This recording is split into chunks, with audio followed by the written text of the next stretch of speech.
right, fantastic. And I'll share my screen. Hello, hello, everyone. Welcome to today's Health Council Talks. I'll give everybody a second to get settled, join in, and then we'll hand it over to our great presenter. Let's see.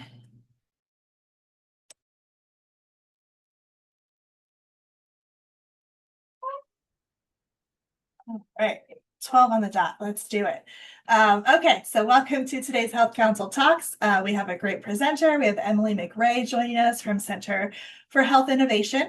She's going to be presenting today on data to action, rapid cycle quality. Are you excited, John? Improvement for program evaluation. Come on, Sam, I'm a data nerd. I love this stuff. That's true. So glad you're here. So I'll get us started with our land acknowledgement. The New Mexico Alliance of Health Councils gives sincere gratitude for the opportunity to live and work here on ancestral and unceded lands that have been cared for by our state's original peoples of the Apache Nations, Pueblos, and the Navajo Nation. We honor and respect the indigenous cultures, traditions, languages, and the rich contributions that continue to shape New Mexico. Together, we acknowledge the history and impact of genocide, dispossession, colonization, and ongoing systemic inequities on Indigenous communities.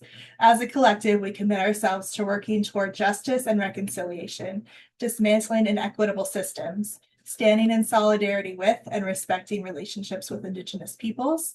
The Alliance affirms Indigenous sovereignty, self-determination, and self-governance of New Mexico's tribes, pueblos, and nations. In offering this land acknowledgement, we encourage you all to reflect on your own relationships to the traditional lands and take concrete actions to dismantle systems of oppression where Indigenous peoples are empowered and celebrated. So again, welcome to everybody. If you wouldn't mind just introducing yourself in the chat, letting us know who you're here with, where you're joining us from, all that great stuff. So a few quick highlights and reminders. So currently, today is the last day if you're planning to drop off any donations in response to the Pueblo of Zuni flood relief. It's at Sky City. I'll put the information in the chat, but today's the last day to drop off. But if there's anything else you'd like to follow up with, you can contact the head councilman of the Pueblo of Zuni, and his contact information is on the screen. Also for the Frijoles fire, still spreading throughout our communities. So there's a variety of resources to call and check, to email, websites that are tracking, and then Tewa Women United also put together a fire resource page as well. And I'll drop that in the chat in a second. Thank you to everybody who joined us for the CCF yesterday. It was really energetic, really great. We'll have all the materials sent out and available next week. And then finally, the Alliance's comprehensive survey. If you haven't completed that yet for your health council, please do so. You'll get a $50 Tango card, which you can use basically anywhere. Choose your gift card of your choice. And it'll just assist us in advocacy efforts, finding funding sources, professional development, training, all of those great things. And then today's presenter, like I said, Emily McRae from the Center for Health Innovation. She has a lot of great qualifications on administration, deep dive on data sciences, evaluations, uber passionate about data sovereignty, community engagement, evaluating beyond maybe some things that folks might stop at, requirements, and community improvement. So I will go ahead and turn it over to Emily. All right, thank you so much. Let me pull up my screen really quick.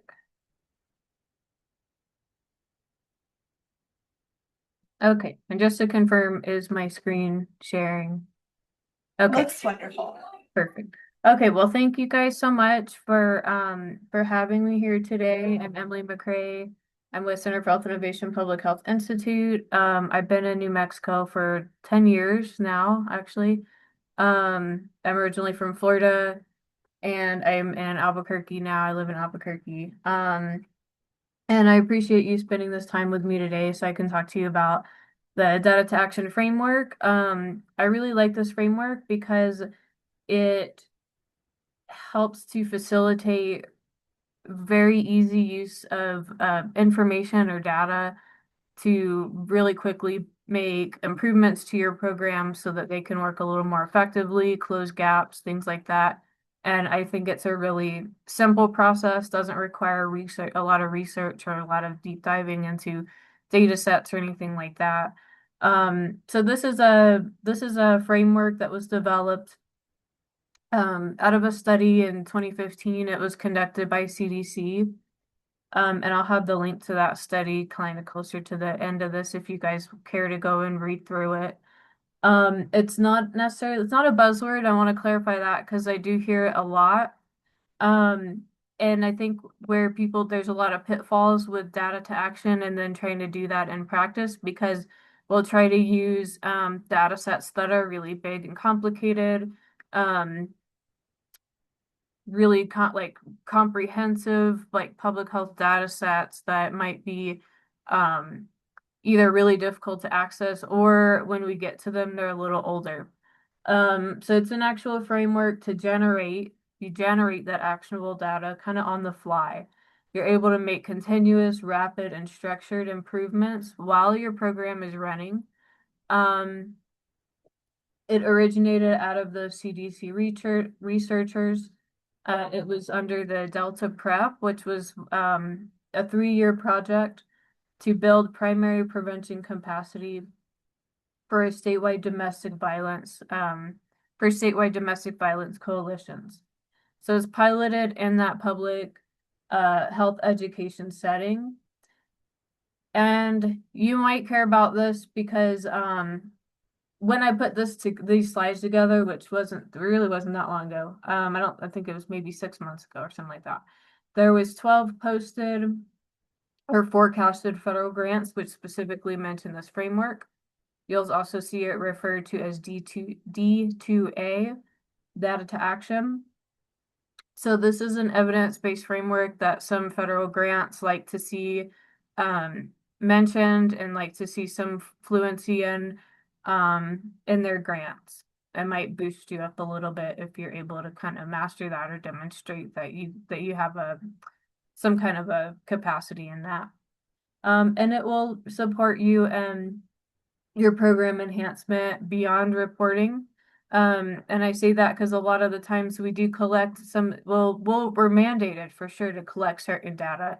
We'll collect and we'll report it maybe on a quarterly basis or however often, a monthly, quarterly basis. And just this helps us to utilize either those data points to improve our programming if we're not already, because sometimes we get bogged down in reporting. We all do. Or if they're not serving the specific need that we have for whatever we're seeing. I'm getting some issues with my video. You guys there? Am I still screen sharing? Yes, Okay. you're good. I don't know what's going on with my screen. I'll just keep going. Okay. So anyway, so yeah, it'll help you. The framework is intended to help you generate that data, even if it's not maybe one of your reporting requirements. You might not be collecting it on a form or whatever. You'll be able to get it real quick and easy. You don't have to think too hard about it. It's pulled from these different evaluation approaches. And we'll just look at those really quick, just to kind of see their qualities. But I don't think anybody needs to think too hard about this slide. Or anything like that. Don't worry about these as terms or anything. I just want to put this in here so you have some background on like how this framework got put together from different practices and evaluation techniques. So there's quality improvement, which techniques, which there's a model here that was pulled from a lot of other models. So how everything just evolves continuously, but this model was pulled from multiple other models. It's commonly used in industry, um, like like economic industries for continuous refined improvements, like kind of continuously trying to do more and more and more, kind of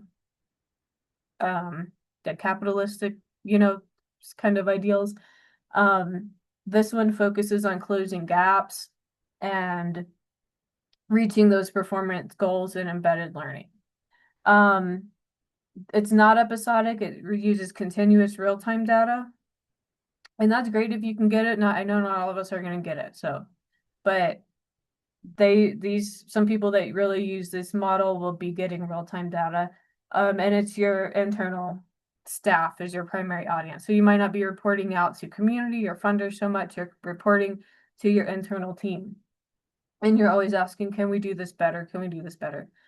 Utilization focused evaluation was considered to be notable because it kind of pulled that evaluator to be more out of that expert role and put them more in a facilitator role.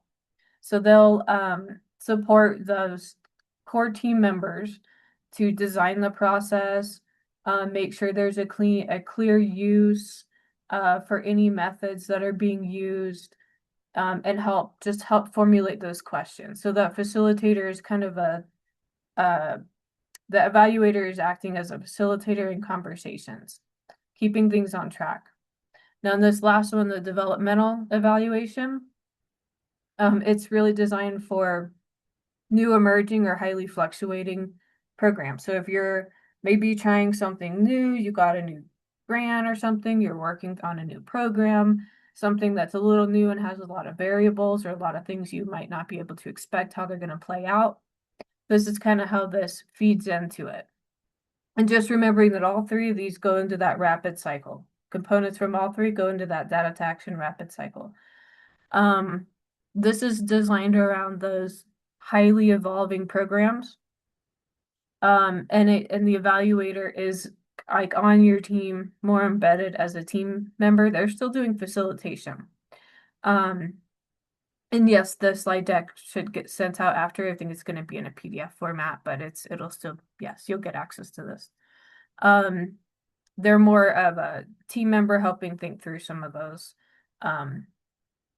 questions and solutions and adaptations as things change on the fly. And then I wanted to throw down here, I know a lot of us use the Kellogg model. The Kellogg like logic model and all the other components that go into evaluation with Kellogg. And that one is great. And there's a lot of really comprehensive density that goes into putting those together. And you can definitely pull from your knowledge and experience using that model. But by no means is this process as complex, as thought out, as clear and focused as the Kellogg model. Because right here, here's something I need to do it better next month. How can we do this better by next month? Pretty much is what this gets at. So there's 5 steps. And again, this is detailed out from that CDC study. You're more than welcome to make it varied to fit your needs. But how they did it in the CDC study is that they drafted a little protocol. So this is what we're seeing as an issue or a problem or an improvement area. This is who we want to share this plan with and work with on it. How can we collect some low-cost data that's going to be helpful, that's going to be like really informative? And then define your roles in your timeline. So it should be really quick. You shouldn't think a whole lot about it. And where you might, if you're used to doing these Kellogg evaluation plans or a logic model, you might get really caught up in the questions part, which let me move my cursor over that. The list questions right here. Just try not to. There's going to be a lot of imperfections, and anyone, including myself, who's like, is something improper about that, or there's just something off about it. This model is just to get you to continuously improve. That's why it's a circle. So you're just going to continuously go around and round and round until you get it to where you feel a little bit more comfortable stopping. The collect good enough data part. So good enough means that you can get it fast, you can analyze it quickly, and the results should be like certain enough to make decisions about your adjustment. So existing channels are better than new venues. So if you can't find it, if you're struggling to think about it, it needs to be something you can get fast. So if it's review your meeting notes. If it's ask somebody, a couple people for their insights. This is not a focus group. This is not something that you need to invest in a whole lot of time, a whole lot of money. There's going to be a lot of error basically. And you just need to be okay with that because it's a cycle. It's a continuous cycle and you're not submitting for peer review. You're trying to improve your program a little bit, a step at a time. Produce a brief memo. So have a, they did this in memos. Highlight your major findings. So maybe you did an event, you wanted to get more people coming and picking up materials from your table. You have an event next month. You need to do this fast. You know you're not going to be getting the perfect answer. What can we figure out about what happened at that event? Who picked up papers, who didn't? How was the discussion going? What were people doing at the table? How many people? You know, think of questions fast and that you can get the answer to basically. And then write a little memo about it. This is what we saw. The recommendation is to make it very like visually appealing, which makes sense because I mean, if you don't have time for that, you don't have time for that.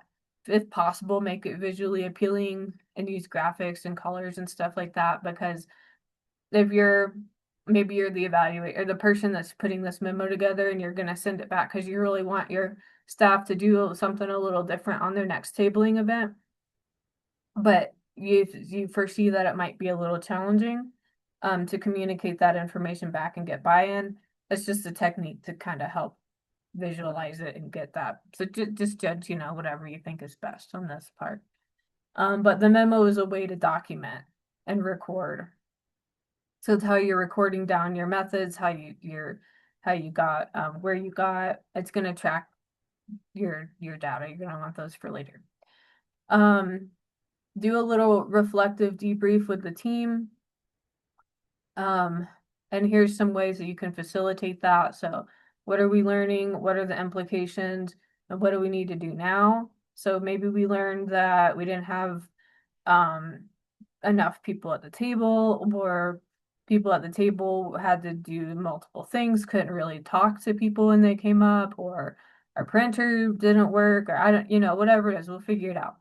What are the implications to that? We don't hit our numbers, we don't engage community, we don't, whatever the implications are. And then what actions are required? What actions would be required? So you want to make your recommendation there. It doesn't mean you're going to be able to do it later. And then the decision part, figure out if you can do that. So maybe in our little example of, we're trying to improve, uptake and positive interactions at our tabling events. Maybe we find that we need to have more staff at the table. But maybe we look and we realize we can't have more staff at the table. It's not possible. So then we don't do anything. That might be what happened. Or maybe next time around you're gonna increase your budget for tabling or travel or whatever it might be, right? Wherever you have the ability to influence, to improve, if it's priority, then you do it here. But I hope that kind of shared how the process is meant to not be like, it's just, really it's just how you think through solutions, but you're documenting it and you're being a little more strategic. And I know everybody does this all the time. We just maybe don't document it as much and record it. And we might not be as strategic. So the case study that they did in that Delta prep, I didn't even know where to begin with this. This was in their study. But this is pretty much, this is a flow for how they approached it, for their specific, like, domestic violence workflow. But what they did is they did their clarify intent. So they had 5 regions of coaching hubs for coalitions.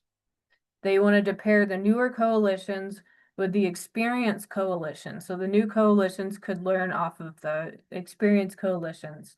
Early in the program, because it's a 3-year program, they realized The coaching relationships were not working the way they thought they were going to work when they wrote the program. So they did a longer one. This is actually a pretty long rapid cycle, 6 months. I would recommend you not do them that long. But they did the 6 month rapid cycle to investigate it.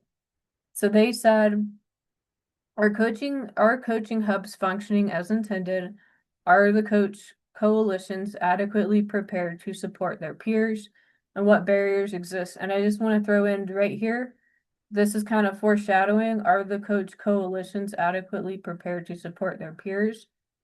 I think a lot of how this process is going to end up going is you'll have like a hunch when you're writing these out. And that may or may not be okay with you as you do this. You can definitely write less biased questions, but this is absolutely a biased question. We'll see that later. They kind of already knew that the coach coalitions were not prepared to support the peers, but they wrote it in there. Anyway, and you might end up doing that. Like maybe you were at those events, you saw that didn't have enough people at a table, so that's why you specifically write that in. You may or may not want to do it that way. You might want to make it really open and broad because you could be completely off, and just let your team figure out what could be improved. Anyways, I'm going to move on to number 2. So they collected good enough data. The evaluators interviewed the coaches, the grantee coalition representatives. They looked at meeting logs because they already had those. They looked at the workstation activity data because they already had those. And they observed the hub meetings because they were already into those. And the evaluators interviewed the coaches and the grantees in the existing hub meetings. So they didn't have to schedule new meetings. They did this in existing venues. They produced the memo that said the coach coalitions lacked the experience in primary prevention.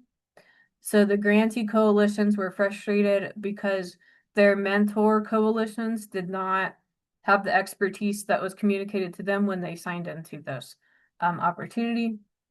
So there was low engagement in these calls.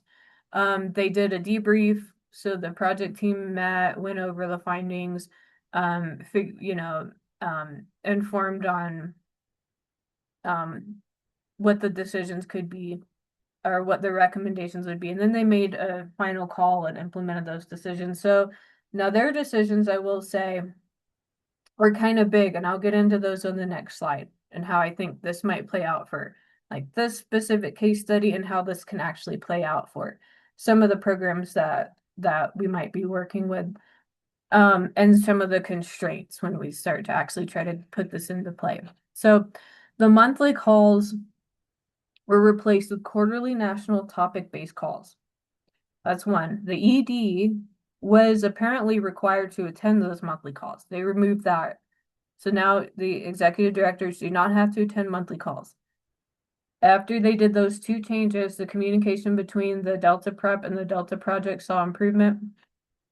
And they had concrete structural changes mid-implementation.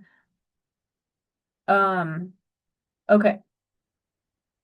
So how this might kind of interact, or the way I see this, you'll have your program staff, your evaluator, that actionable data, and your memos. The program staff are going to play the role of interpreting your actionable data. They will probably be collecting the data, right? Because they're out in they're actually doing this work, or they're doing the meeting notes, they're out there collecting the data. Whether they specifically know it or not, or they might be the ones that you're going to ask questions and that'll be your data, is their responses. They're going to implement the memo updates too, because again, they're the ones actually running the program. The evaluator in this role, they facilitate meetings. They do the memos. They create the memos. They report the memos, and then they support that data collection. And the actionable data is supposed to ask what decision needs to be made. So whatever that is, it doesn't have to. Again, just want to stress that it doesn't need to be like a data set that you pulled that's been verified. It's something that is going to help you make a decision. And it's also going to inform your question. The memo will distill the answers from your actionable data question, and it's going to inform the changes for your next cycle. So some ways that this is presented, people do it on the fly. Like if they come up with a challenge that they want to overcome, they'll implement this model, and then others will do it continuously. And then the timeline is weeks to months, so it's really fast. You might do continuous cycles. And the frequency enables that real-time program improvement. So the key questions that you might ask for that evaluator role is who's going to play the role of your evaluator, because again, they're going to do those memos, they're going to figure out what the data is going to be and facilitate those conversations. How closely are you going to be able to work with them? They might be on your internal team, so that's great. And then why are you collecting the data? So that's another thing your evaluator is going to help with, keeping you on track with that facilitation role and making sure you know why you're collecting that data. Key questions ask about the data collection. What purposes are you collecting it? Do you collect data to improve programming on the spot? You might already be doing it. So maybe look at your reporting data, like data you do for your reports, and see how that might help you to inform your programming on the spot. And then do you make decisions informed by your data from previous cycles?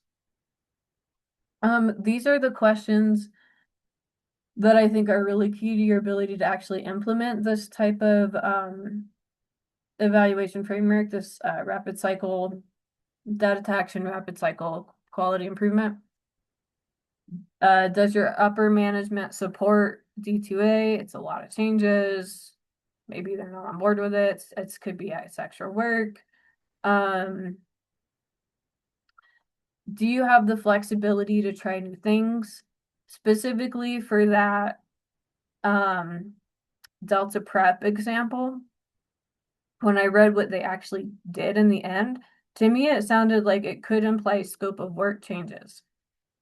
And that certainly is going to be different than like trying something a little different in the way you implement a program.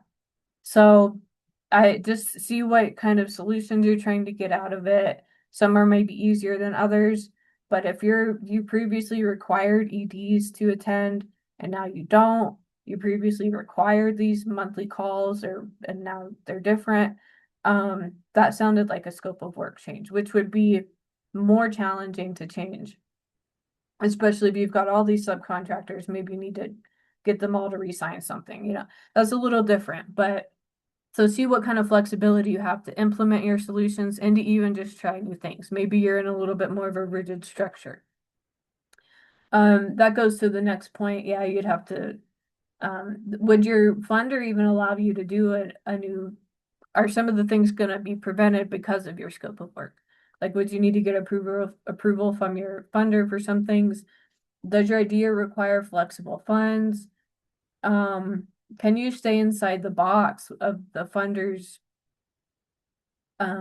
with your funder, with your idea, or is your idea too outside the box? This all kind of goes back to that same point, but we don't want to get too far away from our original goal or too far away from what we've agreed to do. And ideally, we don't want to have to do any contractual changes. Can you continue to collect your mandated reporting data and also collect any additional rapid cycle data? And can you use that mandated reporting data in your data to action process? And then can your team ask any hard questions of its programming without threat of being defunded or without, any other conflict inside your team? And does your team have the leverage necessary to enact a mid-cycle program change? So tips that might help you to actually achieve some of this, because this is all kind of assuming that somewhere in the middle of things, something's going to go a different direction and you might need to do something different. You don't know what it is yet. So you might want to budget for that evaluation component. So if you have a team member that's doing something, maybe you can up their FTE a little bit, whatever it is that you need to do. Define some less specific goals and objectives where you have the flexibility, if you have the flexibility to do that. So that if you need to change the way something's implemented, you can do the same goal and activity and do it a little better. Do it in a way that's going to work more for the community. Of course, always communicate these things with your funder.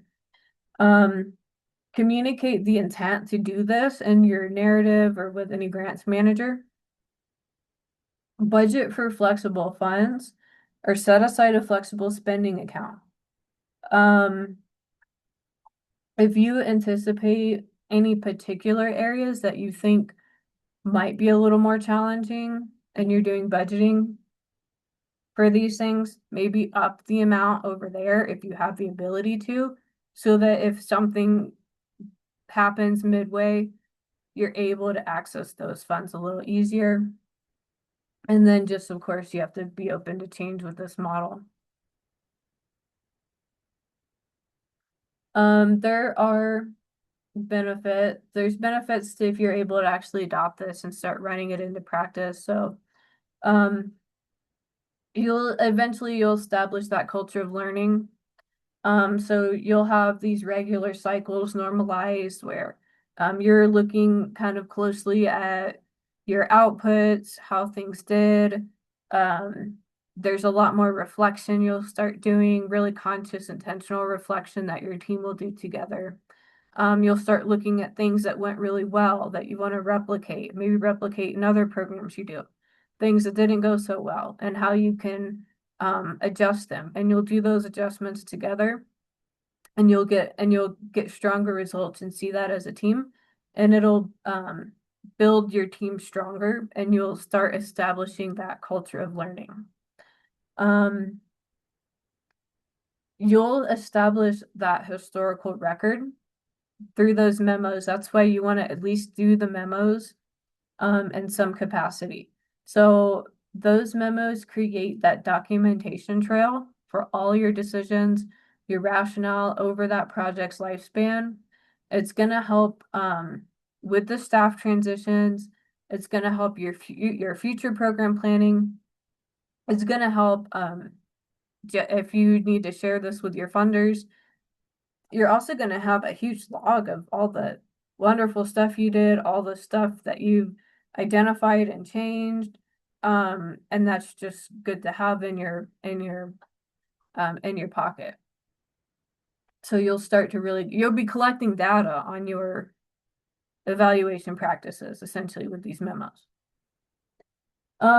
Your partner communication. So the memos are that ready-made communication for your funders and your partners.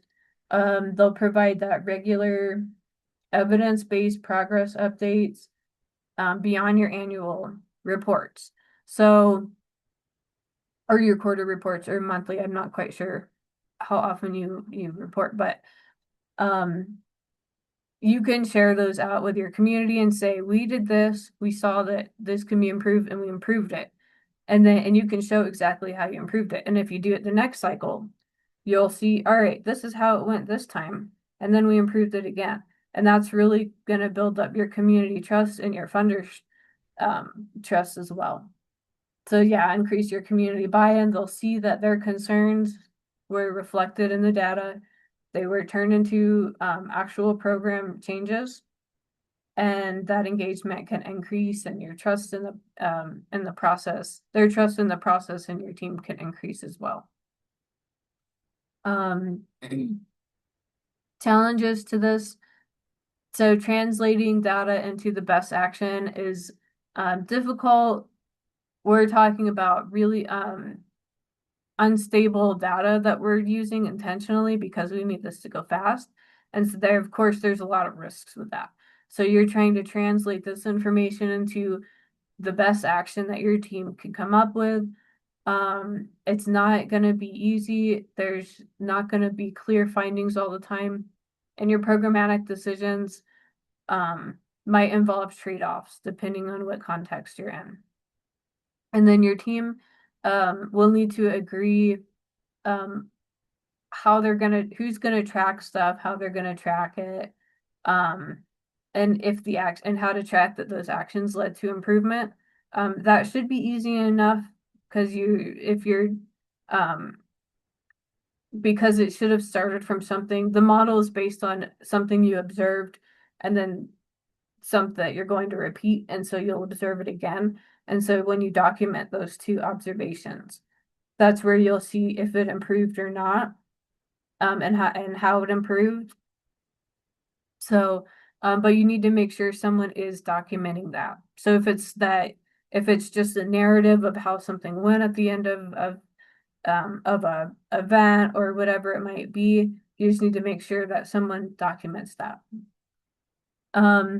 Without that foundation, so those clear roles, that trust, the communication norms, before that cycle begins, it can stall out. So a lot of this goes on those communication norms and trust within your internal team.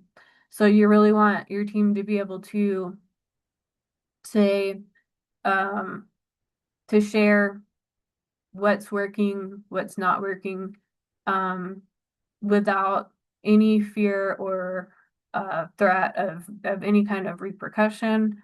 And you also don't want to have people feeling targeted or anything like that. Depending on what it is that the subject is, that may happen. I don't know.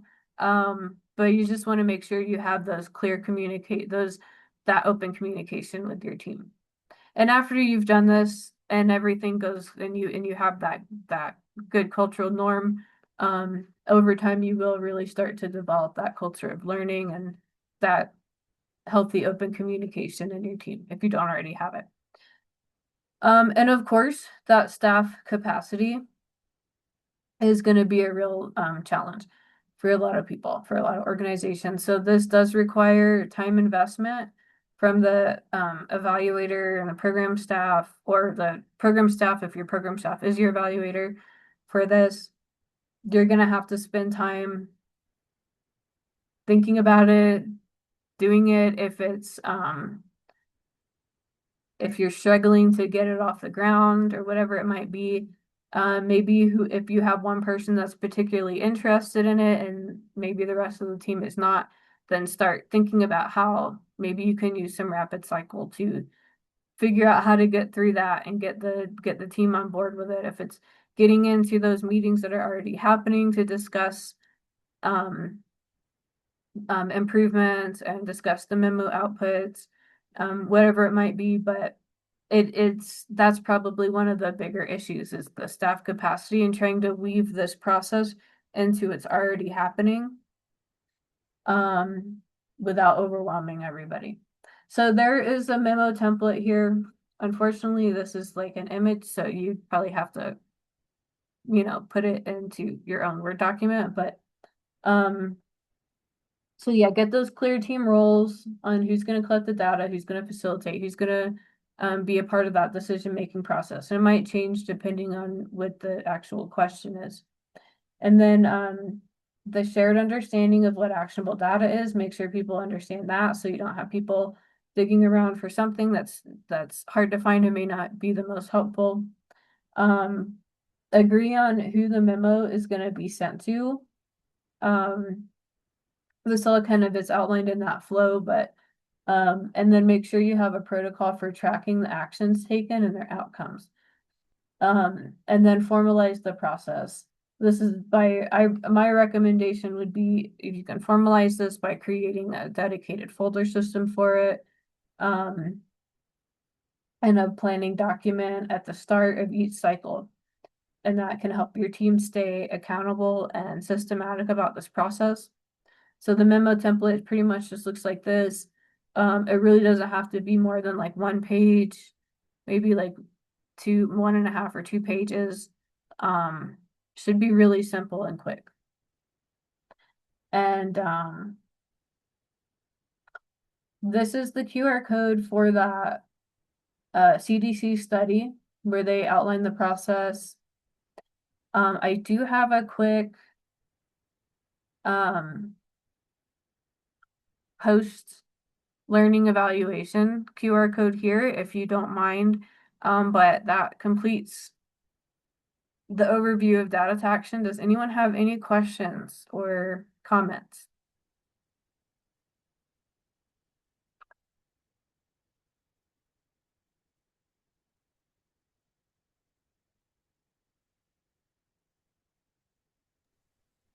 That was so much great information, Emily. Thank you. Of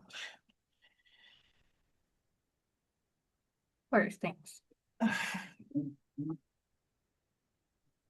Oh. Okay, well, if we don't have any questions, I think you did a great job. So you covered everything that anybody could want to know. Is that possible? Are you sure, Dylan? Not a single question. Okay, that's good. I have one Yeah. real quick, Sam. Yes, go for it. So, with a lot of these smaller communities, especially here where I'm from northern New Mexico, and we have an issue with sample size. And I've read a lot of different articles about, the differences of qualitative data for sample sizing.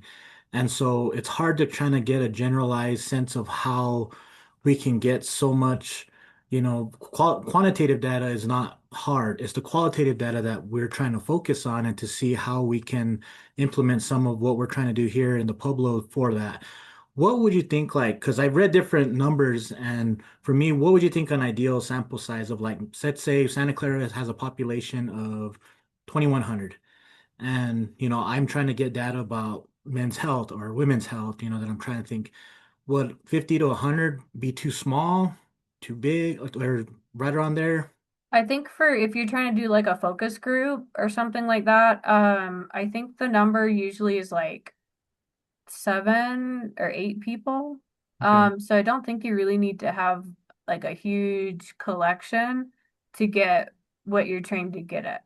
Yeah, because we're trying to find out a starting point, for here in Santa Clara because, we started off with the men's health, on our end, and we had a really good, we had some good data from it, but right now we're kind of our behavioral health program wants to, implement something with the women's health. So with me, it's like I'm probably gonna take the same approach of like having the women's health fair and doing, like the same kind of survey where they can kind of see where, so then I can kind of put it down to where we can, generalize into a smaller group, like, and itemize it, like what the needs are, basically. So, like I said, for that though, I mean, like I was thinking like 10, but so that 7 or 8 sounds about right. Yeah.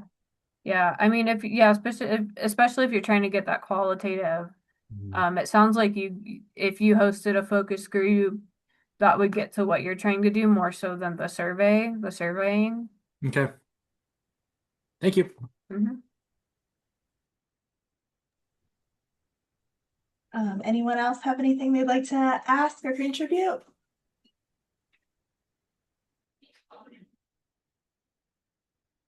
Okay.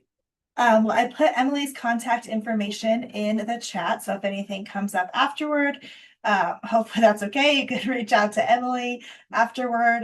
You can reach out to myself and I can connect you just in case.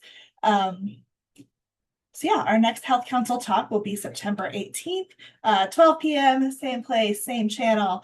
We'll be highlighting fostering family programs and services. And yeah, if you need anything, we're here. Feel free to reach out to me or Geraldine or Val at any time. And I hope you have a great rest of your day. Happy Friday and have a great weekend. Happy Friday. Thanks, everyone. See you Thank soon. you. Thank you Bye. so much.